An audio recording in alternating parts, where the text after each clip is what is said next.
Hey, good morning, Prophet Frederick Delaney here, talking on this side of heaven, first heaven from the third.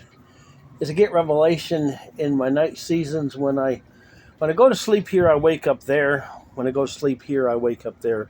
When I go to sleep from there, I wake up here. To bring back the revelation, so that you can partake. Not about my testimony; it's really about yours. Your testament, Old Testament, New Testament, your testament, the Third Testament. The books couldn't contain everything that Jesus is doing. And Jesus is still alive. God's still alive. So everything's in flux. God's expanding his family all over the world, all over the worlds that he created, all over the stars that are created, all over the universes that he created. And we are just one little person, little child, man child, the book of Revelation, to get away from the lies and the liars, to be taught, discipled. And that's what's lacking. So you can heal the sick and raise the dead, but the discipleship's missing. So let's go back in time. So they came back. They went on and used his name. They came back. Oh, only 10% came back because there weren't 10 lepers healed and one come back. Only 10% came back, and they said wanted to get to know this Jesus, wanted to get to know him, and the rest of them went and started a healing ministry without Jesus, without the jurisdiction of God, without the jurisdiction of the Father. Colored outside the lines, left the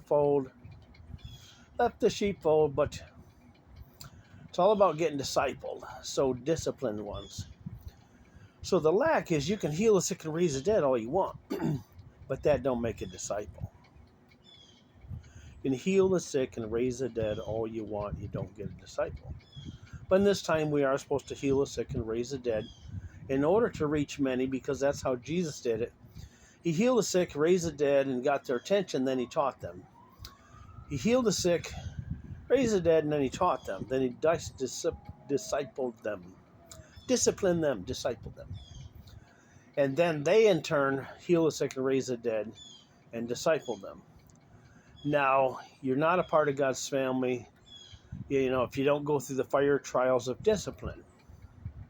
And everybody knows if your daddy tells you go cut a switch in the back nine, back in the woods, go cut a switch and bring it back.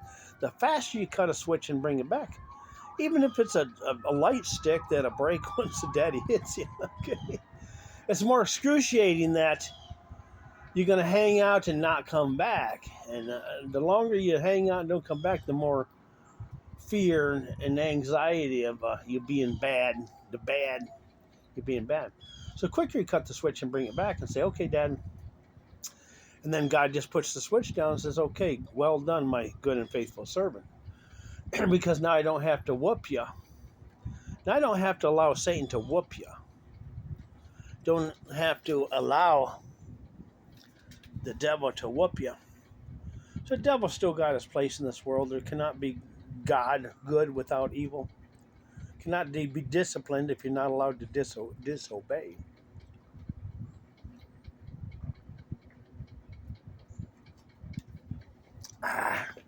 Good coffee. So I'm heading back to the Bible Belt today to see if we can unbuckle that belt and get them into relationship. Out of religion, into relationship. Don't need to be in a stranglehold, don't need to be in a belt, don't need to be in a shoebox of understanding. So God's so expansive. If you wrote a book, it would be limited to text and paper or ink and paper.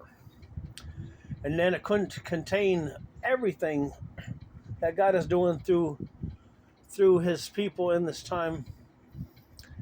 And it might not be your book. So back in the day when they asked me about personal prophecy, now I don't have a problem with it, but the people do. So they'd run off, you give them a revelation, they'd run off and start a business, which is called a ministry, which is not really a ministry, it's a mini stream. Split the word, mini stream, okay? Not a maximum stream. It's not really of God, it's a ministry and a business. And I've talked to so many people and they went off and started a ministry, and I won't mention their names. They turned God into a business. Turn them into a shoebox, paper and pencil, taxes, raising funds, running all over the world, doing the snake oil show, the, what do they call those? The not the philanderopers, the ones that are trying to sell you a bill of goods. When God is not a shoebox, God is not limited to 66 books, 73 books, 80 books, 1,000 books, 10,000 books, because you're a book. You're a book in Lamb's Book of Life, which there's millions and quadrillions of books. Okay, so if you ask me to do a personal prophecy, I will ask you a few questions. And then I'll ask the Lord, do they qualify? Do they qualify?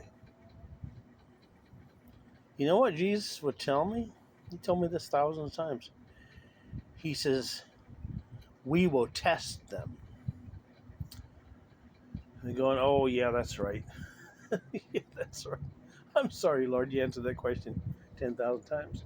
We would test them. He would test them to see if they're worthy. Okay, because there's certain colleges, like junior college, anybody can get in with a little bit of money, but there's scholarly colleges that you have to be qualified. So the same thing with you have to be qualified, you have to have the spirit of humility. And the spirit of humility allows them to be taught. So I say, Lord, and sometimes he won't let me tell you about your book, depending on you. Not me, it's not my bad. So he'll take me to a book, the Hall of Books, past, present, future, and he'll take the seal off of a book, which would have your name on it. And then he would give me a small glimpse into your life and what your life is supposed to be, what's supposed to look like, not what you think it looks like, but you and him and you are the body, you are Christ did, you are Christ in. And then you allow me to look at the book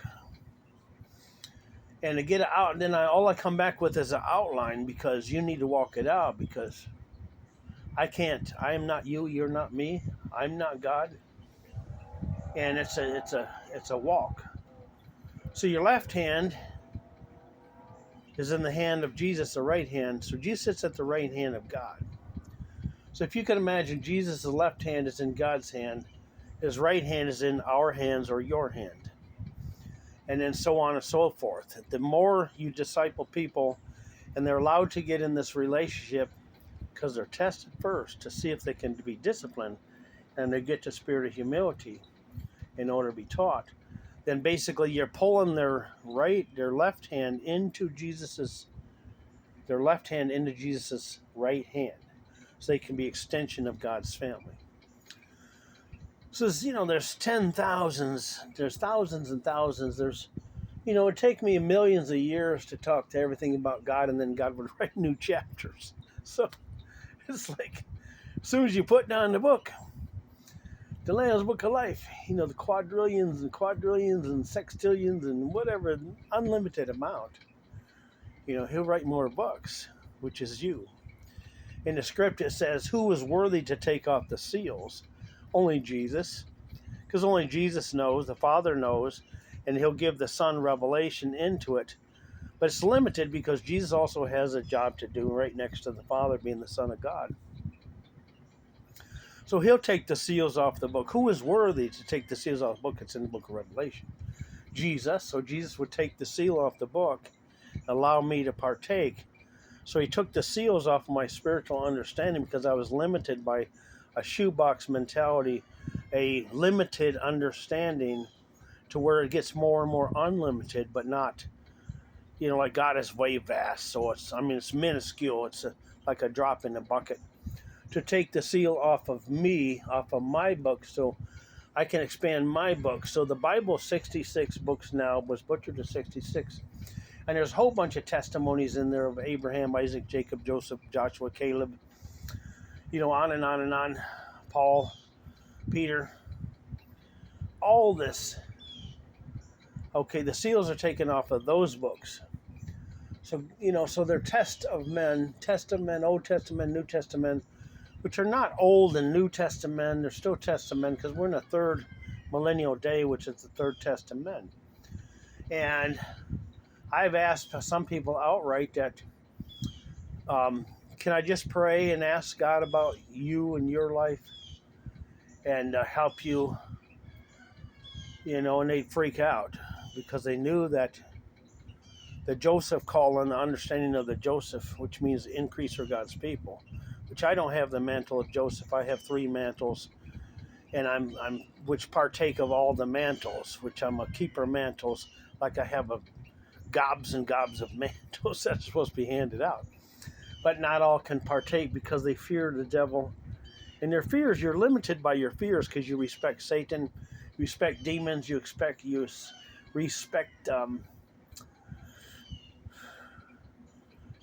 demons. Superstitious. Are you superstitious? Paul said he saw an altar to an unknown God. So it's like, shut the heck up. Shut the hell. Shut the gates of hell up. So I told you, I'm still in Florida. So, 4 blocks down the street, they did satanic worship. Family that had property next to that property, they built a house and had a family, and they went to a church. We won't tell you all that, but they went to a church, and then the son murdered his entire family because of satanic rituals. So we're supposed to close the gates of hell, so Satan's not allowed to kill, steal, and destroy anymore. So in this generation, the end time restoration, which the church calls revival, is to close the gates of hell. And the gates of hell are like portals, and they have doors on them, just like a porthole in a boat would have. You can open the porthole, not to the outside because you don't want to drown the boat. Don't want to be the Titanic, so you open up the portal. So you can close the portal as the gates of hell. Then heaven doesn't need a portal, it just opens up over the whole city. Depending on our walk, depending on our relationship with Him. God don't need no portal. Somebody mentions portals, be very cautious and listen to what they're saying. God does not need a porthole, a porthole. Satan does, because he's limited. It's like those vacuum tubes you put in your checks at the bank. Vacuum tube, black hole, portal. Satan's limited, so his limitations through portals. So depending on your walk, and like I said, it's a minuscule revelation about what's going on this time.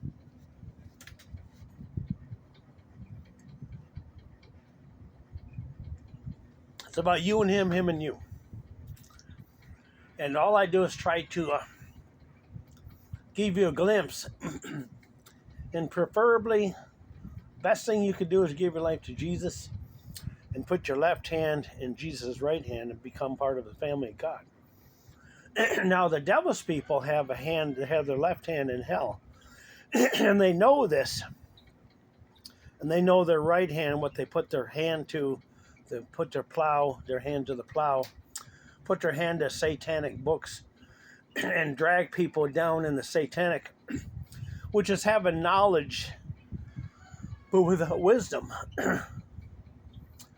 They partook of the book of knowledge of good and evil, but they did not partake of the Lamb's book of life, the tree of life. Now, when they're banished from the garden, the angels kept the flaming swords, which are kind of like, you could imagine lights. Keep lights on the path, flaming swords to keep the way for your return back to the tree of life.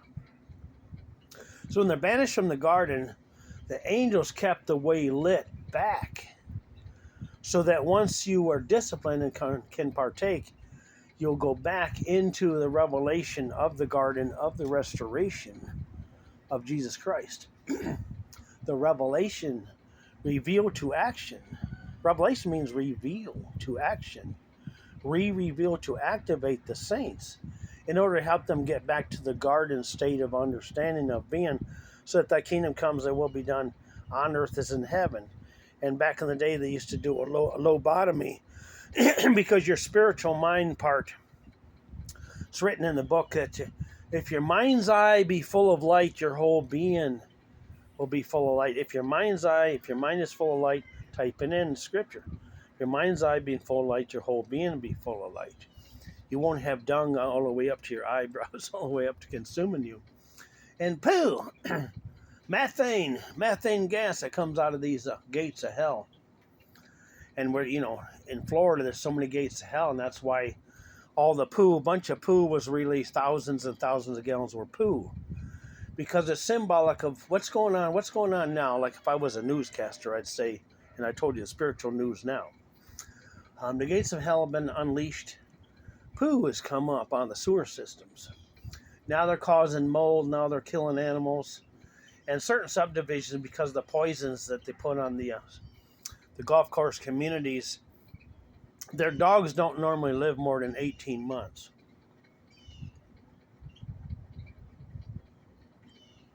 They don't understand, but their dogs and cats die because of too much poison. And not only that, because they don't build according to God's plans. They don't put a vapor barrier to keep hell out of your house, which a ray, dawn. Ray, normally you think of like a light ray, sun rays peeking through the clouds, God's rays. But these are bad rays. These are Lucifer's. He was a light bearer, Lucifer. Look it up. It means light bearer, light bringer. But he fell. So bad rays, the Dom, the Barry, the Death, the gangsters, like the Dom and you watch these gangster movies, and the Hitmen. And, I can laugh about it now, but when God took me through the valley of shadow of death, he took me in the gates of hell. You don't even want to talk about it. You don't even want to know what I saw. But you can imagine them fighting over body parts to eat, drinking your blood, and everything 10,000 times worse than that. And before I could go, Jesus said, just remember you're an observer here. You're not partaking, because when you focus too much on your mind of something evil, you can partake because you see it, you believe it, you hear it, you birth it on your prayer burner, which is your heart. That's why Satan's a sin that lies within, and you got to cancel out all his lies, which cause you to be a sinner in this time. And it's a depth of understanding that the world is barely partaken of, but there's over 144,000 plus that have entered the throne room. So they're not tainted. They have the wedding garment, which is humility, which is a protection, because Lucifer got prideful, the opposite. He was banished from heaven. Now, when the garden was corrupted, they're banished to no longer partake of the, and then the weeds, the thorns and thistles came in. But then when Joshua and Caleb understood the revelation of the garden, because there was giants in the land, and a carrot was as big as a horse's leg. A carrot was as big as a horse's leg. A grape was as big as a football, because there's giants in the land. Now we can partake. We can get this land of the giants back, because it was stolen by the revelation of the devil and the fear that corrupted, that caused a grape to be no bigger than your thumb. Now, a whole family back in the day could eat a grape. You could put a grape on the table. Your whole family could have lunch. You could have one carrot. And 12 disciples could eat the one carrot. We can take these giants, says Joshua and Caleb. They're the only ones come back with good report, and there's two of them, Joshua and Caleb. 2 by 2 by 2. So we're in the year of 22. 922. We're talking 22 over 9. We're talking witnesses over darkness. No longer 9/11. No longer emergency 9/11.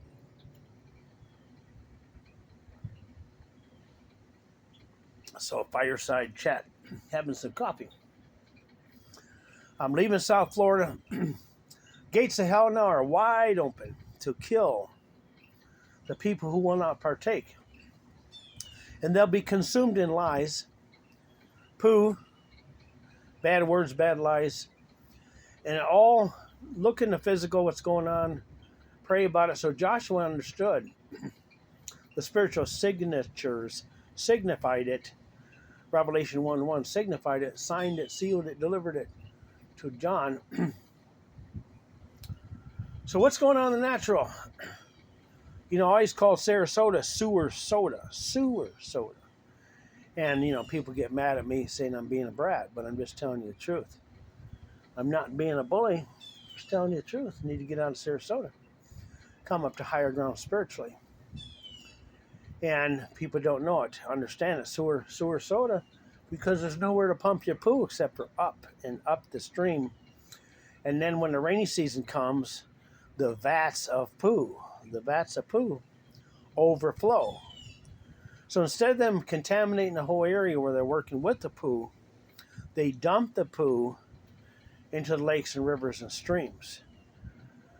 Then they can still have a poo cleaning, polishing turds the poo. Because if it contaminated their whole area, nobody would want to deal with the poo.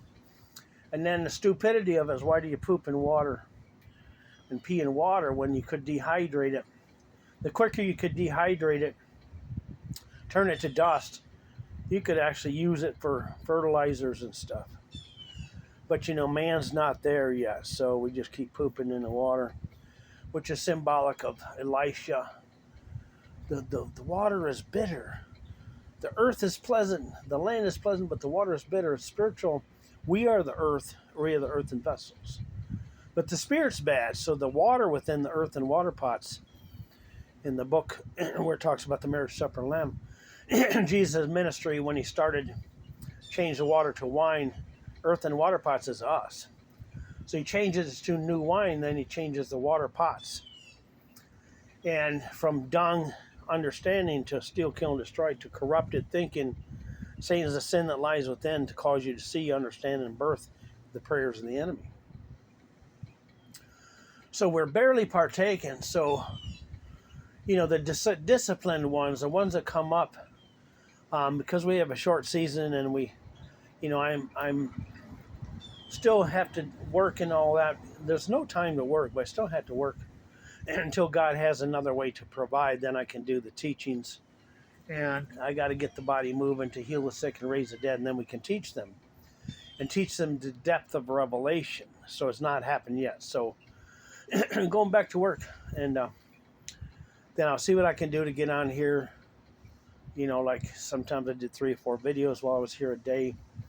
Try to get on here because there's so much to be said in this time.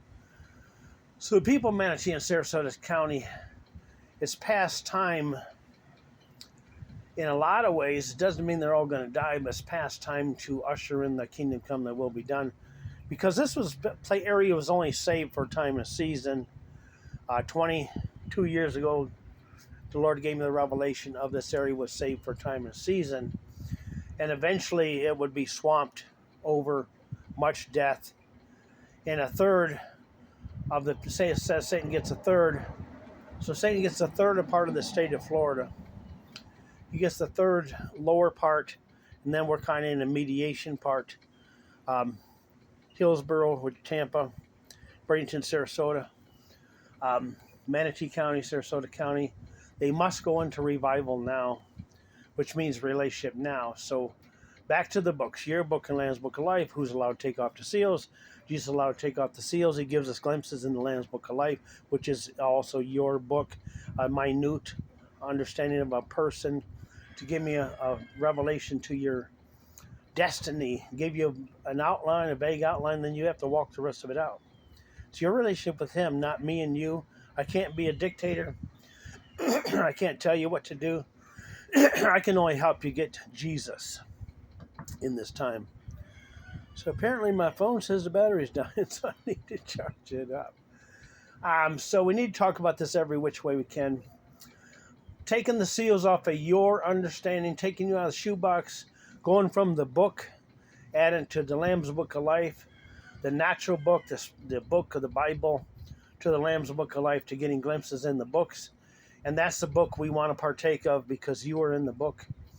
And only, they said, Jesus said, be more excited your name is written in Lamb's Book of Life. And God's got this giant eraser, and he's erasing people from Lamb's Book of Life. like dementia, cackle, and waltz. And let's go there for a minute. Okay, dementia, cackle, and waltz. So bullies and victims. So cackle and waltz are mocking demons. They're the bullies. Now, when you get a bully away from his henchman and you sock him in the nose, he goes crying like a wimp. So victim, bully, and victim. So they're mockers. And then Joe is a wolf in sheep's clothing. There's not much left of him now because God's taken away. God left only one little finger on him of a spark to cause a sparkler. But he's no longer a sparkler. God's removing his spark, which is Jesus, God's spirit in him, that even a minute particle will at least keep your heart beating in this time. But he's removing all that and they're subject to death. So Joe's a wolf in sheep's clothing. Joe Bidet, wolf in sheep's clothing. So victim mentality. So that's what all the woke stuff is about. You know, they're all wimps. I gotta use my pronouns and I'm gonna accept none but those pronouns. So you got a victim and a wimp. You got a bully and a victim. You gotta see it. And then when Cackle talks, she's like, thank you, Joe, you did it. You know, so you see the wimpiness. So she switches from bully. You know, she's always been a bully.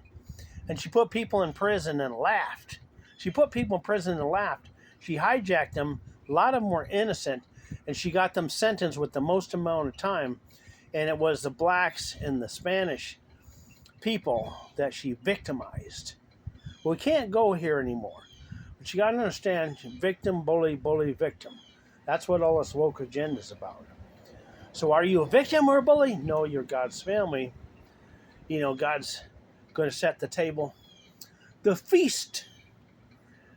Kill the fatted calf and have a feast because the prodigals have woken up. And they're the street ministries. They're the blue-collar workers. They're the working poor. The working poor, the meek shall inherit the earth, the working poor is going to be put in high places once they're discipled and disciplined in this time. So, hey, I'll queue up another one. Phone's about ready to die. Love you, appreciate you. Prophet Frederick here. Like and subscribe. Listen several times because God can expand on the key words that I talked about by you reading the book and your relationship with Him. You sit at the right of Jesus. Amen, amen, amen.